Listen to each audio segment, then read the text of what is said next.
Hola hermanos, Dios les bendiga. Recuerdo cuando hace un año atrás les supe hablar sobre la importancia de Gosén, lo que representaba para el pueblo de Israel ese lugar y lo que nos muestra a nuestras vidas. Y la verdad que me vino a la mente esa enseñanza y quería volver a refrescarla, ¿no? en estos tiempos que estamos pasando. Máxime hoy sería Domingo de Ramos. Sería la semana de nuestro Señor Jesucristo, en la cual en esta semana todos sabemos lo que ocurre. Pero quiero que nos vayamos un poquito a la historia de José. ¿José quién era? Uno de los hijos de Jacob, el preferido de él.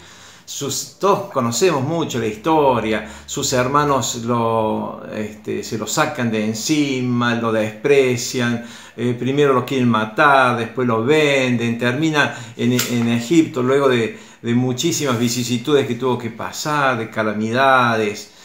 La cuestión que José a los 30 años termina siendo el gobernador de Egipto, la mano derecha del faraón. En ese momento Egipto era el imperio más grande que había en el mundo. Y bueno, sabemos que en un momento determinado José ve llegar a sus hermanos. Su padre Jacob los había mandado, les había dicho, vayan a Egipto, si no nos vamos a morir de hambre, traten de vender, de comprar. Y bueno, ahí los reconoce. José tiene una actitud, siempre es como un tipo de Jesús en el Antiguo Testamento, porque José los perdonó, porque él entendió, como dice la palabra en Génesis 45:5, que dijo, sí, la verdad que ahora me pongo a pensar y todas las calamidades que yo pasé fue para preservación de vida. Si no, ustedes y mi padre y mi pueblo hubieran perecido. Y ahí estaba, el que se tuvo que sacrificar, ahora tenía que perdonar a sus hermanos. Y bueno, y tenía que buscar un lugar, porque la sequía era tan grande y realmente todo el mundo alrededor en esa zona se estaban muriendo de hambre. Habla con el faraón, y el faraón es interesante las palabras que le dice en el libro de Génesis, lo leo, dice, tomad a vuestro padre, vuestras familias y venid a mí, porque yo os daré lo bueno de la tierra de Egipto y comeréis de la abundancia de la tierra. Y Jacob viene con su familia, sus hijos, se calculan a 60 personas, y se instala en Gosén. Gosén era el lugar, digamos, bien al norte de Egipto, en la desembocadura prácticamente entre los dos ríos, entre el delta del Nilo. La cuestión que era un lugar de tierra fértil, abundancia, de que uno podía sembrar, cosechar, podían mantener sus animales. De ahí que el faraón le dijo, che, yo los envío ahí, pero cuídenme mis animales. Y ese fue el lugar en el cual hubo lo que se llama el reencuentro familiar. Porque ahí el mismo Jacob pudo, los últimos años de su vida, Dios lo bendijo de una manera enorme a Jacob. Ya Dios lo había tratado toda su vida, lo que era Jacob, pero sin embargo los últimos años Dios lo bendice de una manera maravillosa. Los últimos 17 años Jacob lo pasa con sus hijos, con sus nietos, en familia, en un lugar de paz, de gozo, de armonía. Ese era Gosén. Ahí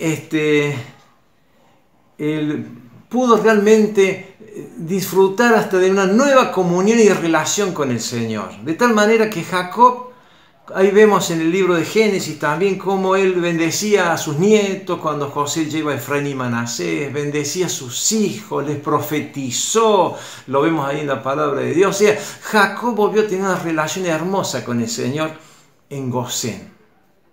En ese lugar que el Señor que José había apartado para su familia. Y realmente que Dios permitió ese tiempo de Gosén para un reencuentro y una comunión con Dios. Y yo digo que Gosén a veces no es para cualquiera. Gosén es para aquel que logró, primero, pedir perdón volver a reconciliarse con Dios. Ese es el lugar donde realmente uno vuelve a entablar y a ordenar hasta sus relaciones familiares. Ese era Gosén. Gosén es para aquellos que en algún momento también queremos restablecer nuestra comunión con Dios, volvernos a Él, pedirle perdón, humillarnos una vez más y Señor, déjanos, digamos, entrar en ese Gosén espiritual que sería el día de hoy. Conocemos la historia, no está más José, no está más Jacob, vino un faraón que los desconocía, se transforman en Gosén, quedan esclavos. De golpe quedaron esclavos en ese lugar tan lindo. Uno diría, ¿qué pasó? Pero bueno, Dios siempre, ya estaban los tiempos de Dios y el Señor permitió todo esto que iba a ocurrir.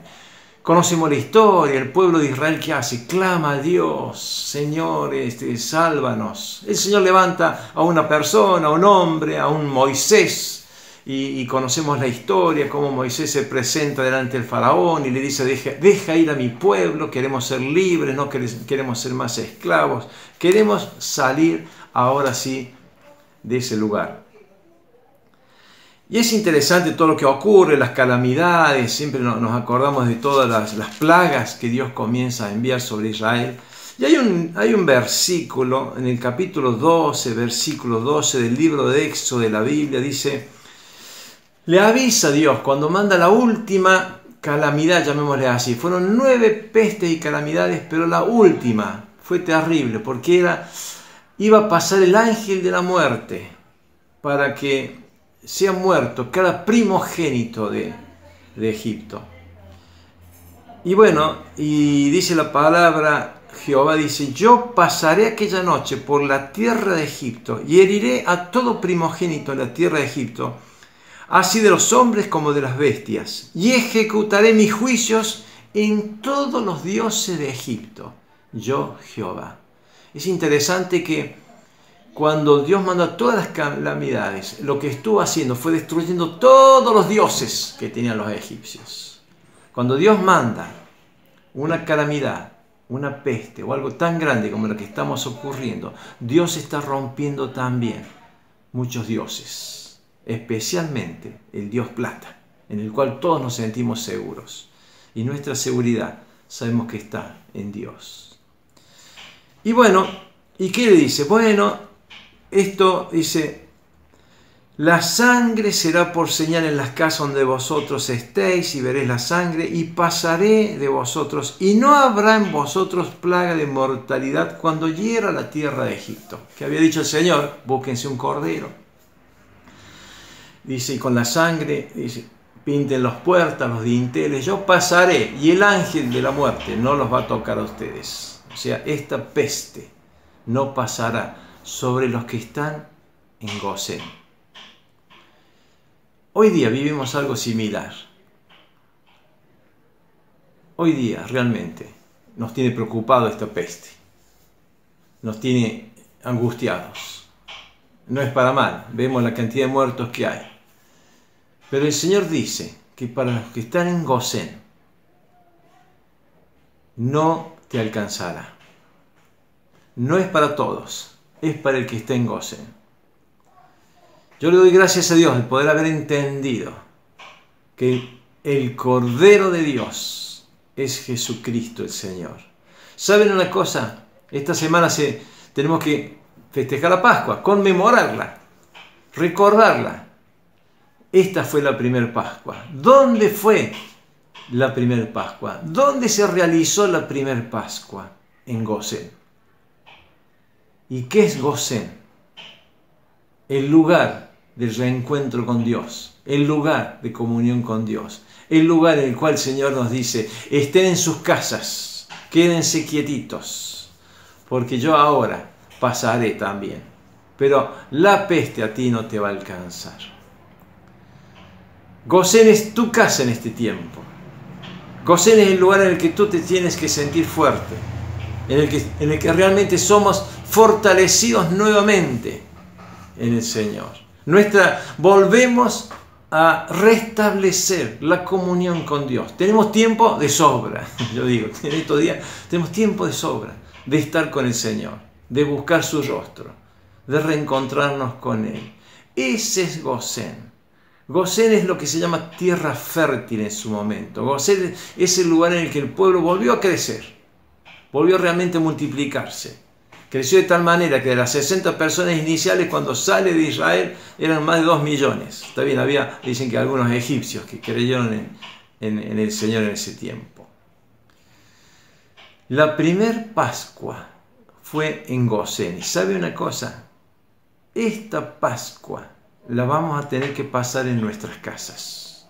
Ya no tenemos que ir a los grandes templos, a los grandes lugares, a los grandes, esas grandes reuniones que se juntan millones de personas y aparece el Dios muerto, porque por ahí en la Pascua se confunde. Y si usted se pone a pensar, todo el tiempo nos muestran un Dios muerto. Pocos hablan de Cristo resucitado, del Dios vivo. Como dice la palabra, que creemos en el Dios vivo, no en el Dios muerto. Esa es nuestra Pascua. Juan el Bautista dijo: he aquí el Cordero de Dios que quita el pecado del mundo, cuando se refería a Jesús. El apóstol Pablo nos dice: nuestra Pascua es Jesucristo.